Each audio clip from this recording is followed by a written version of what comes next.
Good morning, everyone. I'm Warid Ahmed, and today I have with me Abdul Majid. We live in Dubai. It's bad to like winter because if you get used to of winter, then the 8 months, 9 months of summer, you would hate them. So I it's hate better winter. to love summer. No, I hate winter, by the way. Yeah, No, I winters just are good. naturally hate winter. You grew up here, right? It's just a depressing time of the year. I Yeah, feel like the sun summer goes down early. At 6, you Exactly. feel like it's 12. Yeah, and you Yeah. know, like Majid, I'm one of those people. I like working out when there's heat. Controversial opinion, but I actually like. I'm not saying I run right under the sun. Yeah. I'm not trying to get a heat stroke, but I actually like running when there's a bit of humidity because when yeah. I'm running, I don't like. I tried running this winter. I'm not enjoying it because I feel like my legs are shaking. Yeah. It's cold. I just want to be at home with some hot chocolate.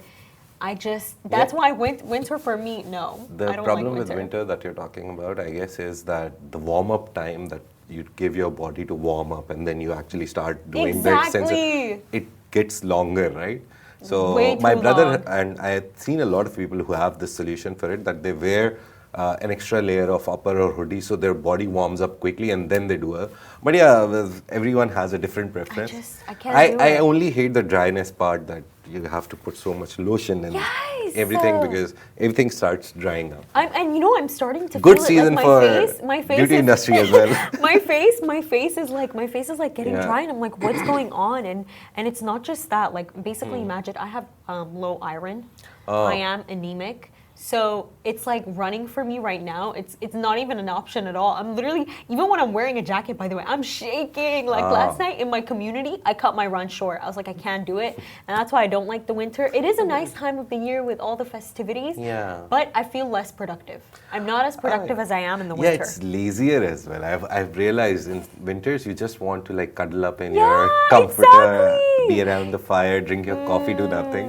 But thankfully you're in Dubai. Dubai has a longer summer than a lot of places, so it's good. Yeah, it is really good. And starting with our first topic for today, Syria's new government has pledged to transition to a free market economy to integrate it into the global financial system. Now, this is very great news because we can see here that, business-wise, financial-wise, they're building their way back to being players in this field. This will be a free market system based on competition.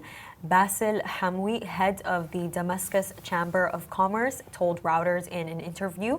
This announcement came 3 days after the fall of President Bashar al-Assad regime, ending a 54-year autocracy. Now, this new administration, it will actually be led by the Hayat Tahrir al-Sham group, which has promised to foster investments essential for rebuilding the country after 13 years of this very devastating war. You remember we talked about it on Monday, that Algeria reported, and my first concern always is during these or after these revolutions, they're calling it a revolution by officially now. So the economy suffers because there's so much going on that no one is really focusing on economy. And at the end of the day, the consumer, the last person who needs to put food on the table 3 times a day, needs to earn a living, all that is disrupted. So the whole economy being disrupted, it's bad for people at the end of the day. That's the main idea. Their basic necessities But aren't being met. I really like it that these guys, Mr. Humvee giving an interview to Reuters and clearly stating that now we are going for a competition-based free market economy. We're not going to rely on the autocratic policies of Bashar al-Assad. It also mentioned that in his regime, a lot of restrictive trade policies were there. So they required complicated approvals for imports and enforced strict currency controls that delayed to the shortage of essential goods. So essential goods is the main operative word here, that even milk, bread, anything that they wanted to import into the country, there was so much taxes and so much paperwork that it became difficult. Again, makes a normal person who eats, obviously everyone eats food, makes their life. And essential goods also includes medicine.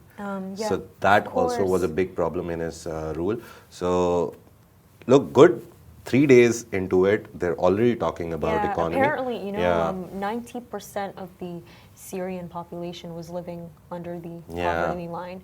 That's what's completely unfortunate about the entire thing. But just to expand on a point that you mentioned, Majid mentioned this really good point about how Basil Hamwi said that, what they're trying to do is they're trying to charge with a free market system based on competition. Now, if you take a look at the scholarly work that a lot of economists have developed on, how countries can rise, especially after conflict, what you'll see is, especially in Dambisa Moyo's Dead Aid, she's very famous, Majid. She specifically said that for any country, after any form of conflict or revolution, as the people would like to call it, what basically causes countries to actually rise, it's not, yes, aid can help, aid can support them, however, it's actually free markets. It's actually participating in the market. It's actually prospering, a competitive environment. So just seeing this here, it gives me a lot of hope for Syria. And more than that, also, a Beirut-based Syrian businessman told Reuters that people are waiting to see if Syria will become an open society or if it will become an Islamic state. Now, I do understand the concern with that because sometimes certain ideologies can influence how business is being run. Because obviously, if you have if you're leading with a more capitalist ideology, you're going to invest more in infrastructure and things like that. If your ideology is more socialist, you're going to invest in education, and all these things. They are very good investments. But what I noticed is that I do support capitalist ideology sometimes. When you actually invest in building the infrastructure, building all that groundwork, building the actual business market of the country, what that actually leads to is better education. Better healthcare, better everything. Of course, because when you invest in something, you want something that's also bringing money in. Of course, education will bring money in, but that's it's for long-term incentives. So I do understand that specific concern. And moving on to another important thing that happened yesterday, Talabat finally made its debut on DFM. The good part about it is that it was the largest tech IPO in the Gulf region. It was one of the biggest tech IPOs throughout the world. The IPO didn't perform as well because I was waiting. There have been cases in the recent past where Lulu came on Abu Dhabi global market.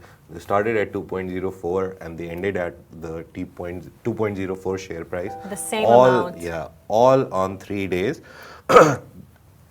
Talabat actually came down to 1.49 from 1.6, the high level of share price that they were subscribed at. Some of the people, a lot of stories about it say that a lot of people only invested to just cash out as soon as they could, as soon as the trading started on DFM. But we saw a lot of festivity around it. That's the good thing that I found. So many announcements. I don't think I've ever heard about a company publicly listing this much in my life, Majid. And we covered it so much. We covered Talabat, their growth, their numbers, even delivery the momentum hero. for it, by the way. I remember even when Lulu IPO, IPO was actually being publicly listed, people were saying that, don't worry about it. If you missed out on Lulu, Talabat is coming soon. And by the way, just to add more information on what Majid said, is that when they listed, they actually raised $2 billion for this, so 7.5 billion dirhams in the initial public offering. However, do you think this is a good look for them, Majid? It's not a bad look. It didn't go down to 0 or 1. 1.6 to 1.49. The market, I have it open right in front of me. It hasn't opened. Oh, it opened, and from 1.49 in the very first minute, it has gone to 1.5. So we'll see its performance over 3 days. The first 3 days tell you the whole story of how it will go. The good thing with Lulu was that they went flat throughout the 3 days. So it was 2.04, 2.04, 2.04, opening and closing both. But now they're trading around 1.9. So they didn't fall so hard. It's 1.5. I think you know what this was a case of? I think this was a case of people having way too high expectations for this. I think that's basically what happened. The good thing is, we had this discussion with Rich as well, that money has already come in. In the form of subscriptions. So that part is a very big success story, that they went from 1.6 or 1.5 billion to 2 billion IPO. Even they raised from 15 to 20%, remember? So they got the money from that. That's the good part. They definitely did. And also, by the way, Talabat's equity actually went from 15% to 20%. So it's not all too bad. I don't think actually anything bad happened whatsoever. I just believe that it's a case of when you build hype around something a lot, that's why in Life Magic, I never like to build hype around something Funnily, a lot. it's open. Never like... Sorry, I just got excited. Ahead. It started at 1.49 and now it's rising. It just opened the market. So I'm seeing the live updates. It's 1.5, 1.51, 1.52, and now it's come down to 1.5. So to be honest, what I've seen, what I've realized, just not an expert opinion, but an observation. With Lulu as well, the share price was between the range of 1.9 and 2.04 or 2.1. So they got subscribed at the higher rate, but then eventually the market corrected itself and they went down to the lower price range at 1.9. They're still trading. I just opened them as well. So they're trading at 1.9. So they haven't gone down from the price range that they kept. They are within it, but they're just at the lower side. Subscribed at the higher side, gone at the lower side. With Talabat, their price range was 1.5 and 1.6. Right? I remember. So 1.5 to 1.6, what I think will happen over 3 days is they'll go back to their lower range. They won't go down below 1.5, I hope. And I think, because it is a stable country and it is a stable economy. And then this product in a stable economy, it won't go down to 1.3 or 4. Not that bad, but it will stay on the lower side. Do you think it's perhaps because they listed with Dubai? No, the good thing is actually the whole idea, what I've realized throughout the IPO of 2 months or 2.5 months of coverage, it was actually a pretty great idea. The funny thing is they're headquartered in Abu Dhabi. They could have easily gone to ADX, but they chose DFM. This is the first ever tech listing on DFM. So they tried to add as many unique things to their IPO as possible. And to be honest, that got them the money in the subscription period. So they did good with that part. Now trading always is tricky. Trading all depends on the market. They actually published their numbers yesterday after the IPO. So that was one of the things. I haven't read the whole report right now. I didn't get the time. But they have published their third quarter earnings. And what I saw from the headline and the intro only, that they did good. So that sentiment combined with this, eventually they will stabilize. Hopefully. They won't shoot to the stars. Hopefully. They won't go down the drain. They will stabilize. That's the main thing. Hopefully they'll stabilize. And for our second topic today, this one's actually a really, really interesting one.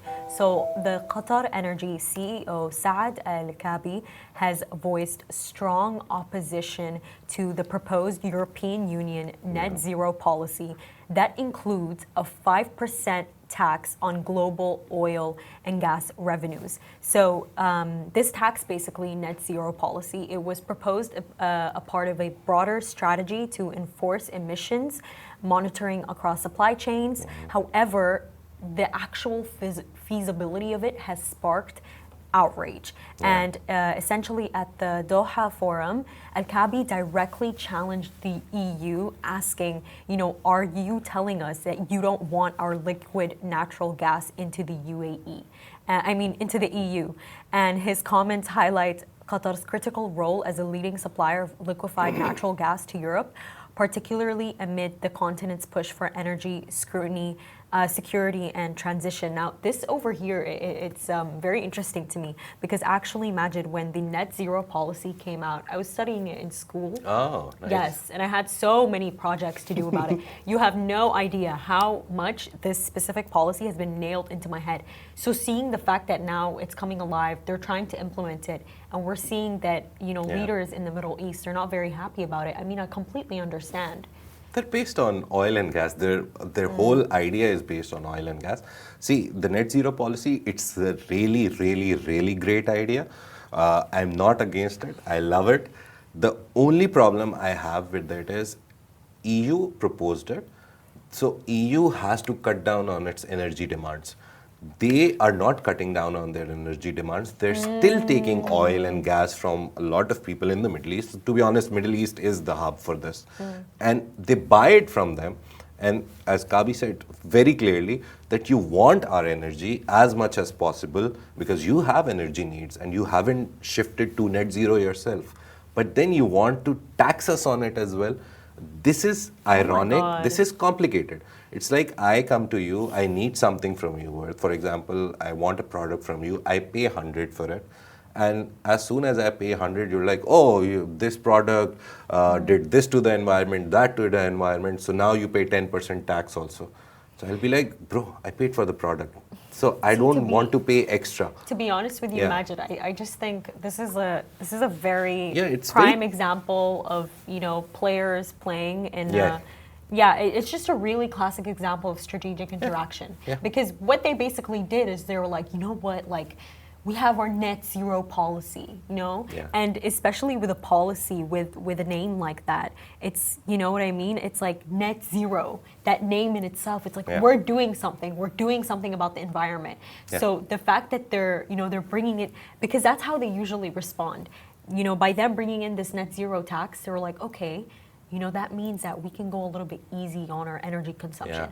We don't actually have to decrease it that much. We can increase it because we're making up for it with something else. Because I remember when I was studying net zero policy, at the really basis of it, what they want is that they don't just want sustainable infrastructure in general for the world. They want sustainable activities for people. So for example, if you're somebody, you're getting your groceries, your vegetables, your fruits, it's basically like, why don't you grow them? Do you know what I mean? Grow them in your backyard. So I think what they felt with that is, because a lot of people in the EU are anyways gearing towards caring about the environment more, they're like, okay, since by doing all these activities, they're not actually polluting that much, we can balance that by increasing, the amount of energy that we use in the oil. But this tax, it's so unfair. It doesn't make them look good. And he makes it very clear. That's the good part, that the Middle Eastern leaders, he's one of the, QatarEnergy is one of the biggest, it's a state-controlled company.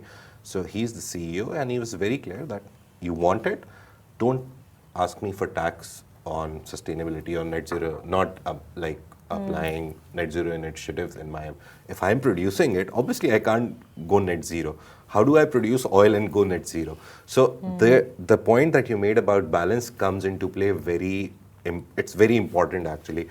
You need to reduce the usage on useless things.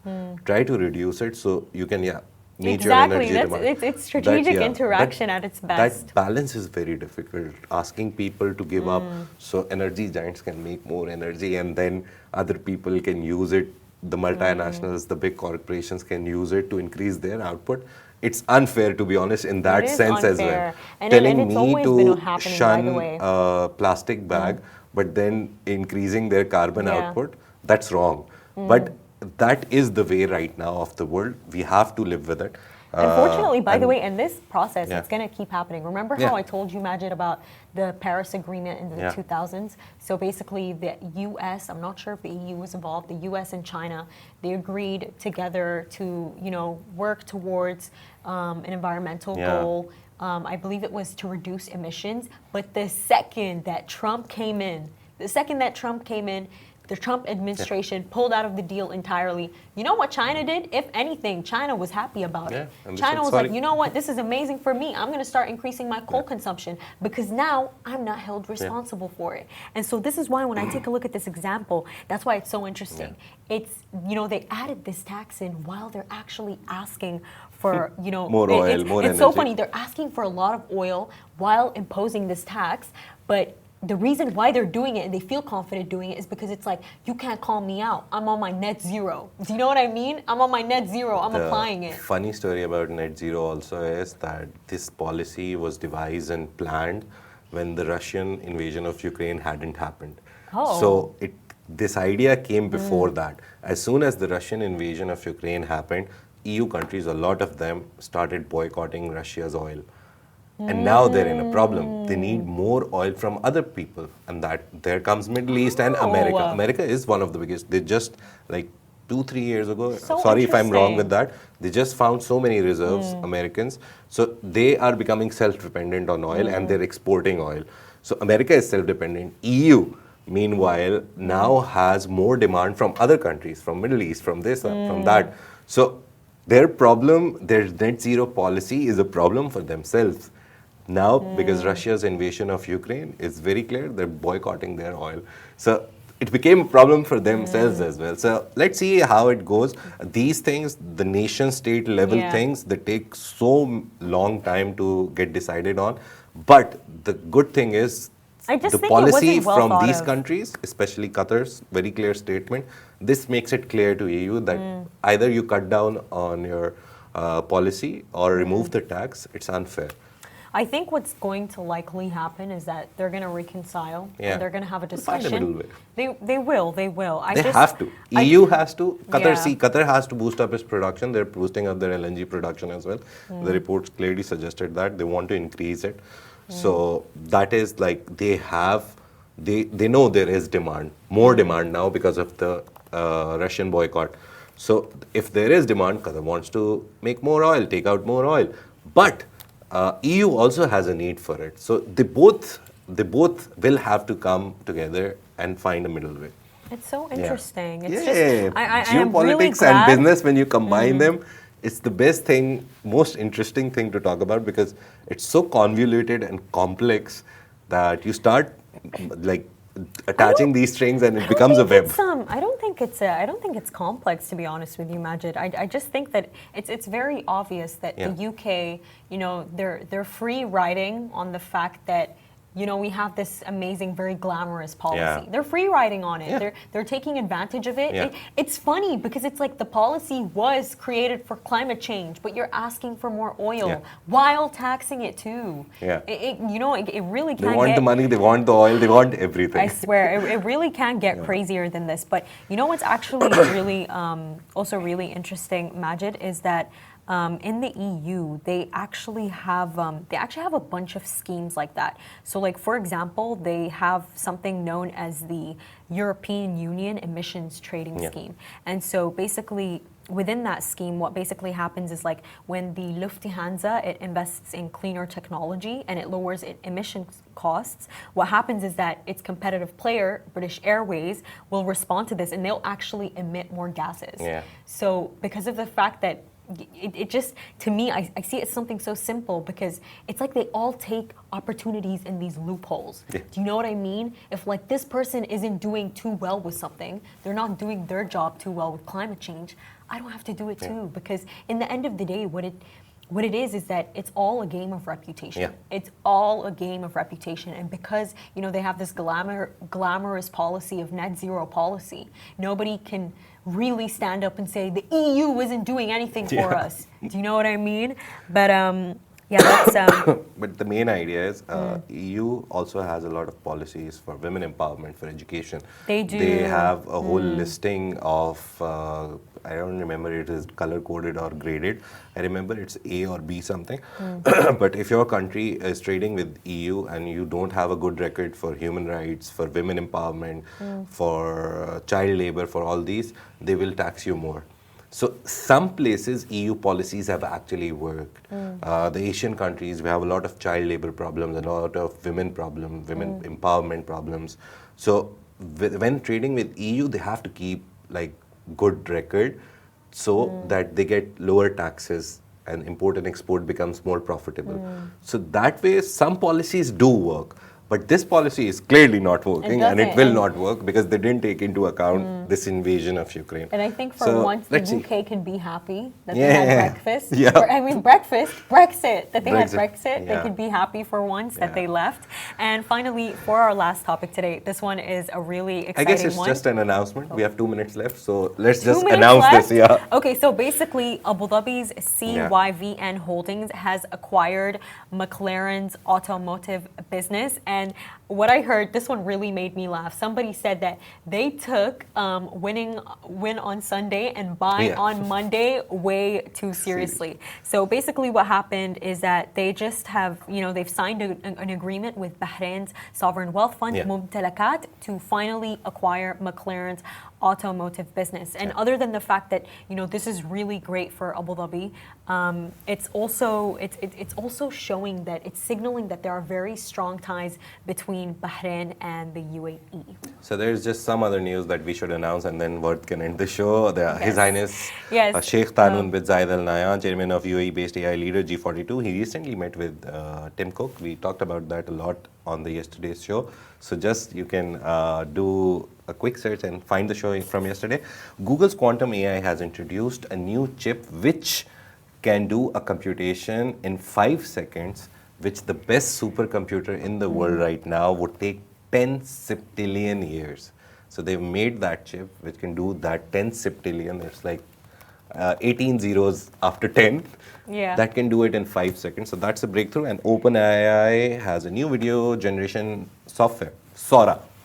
Yes. So, thank you so much, guys. This is Smashy Business Show, a Smashy Business production, a part of the Augustus Media Podcast Network. You can find our newsletter on Smashy TV. We are on X, we are on LinkedIn, and we are on Instagram. Thank you so much for watching. Have a lovely day today.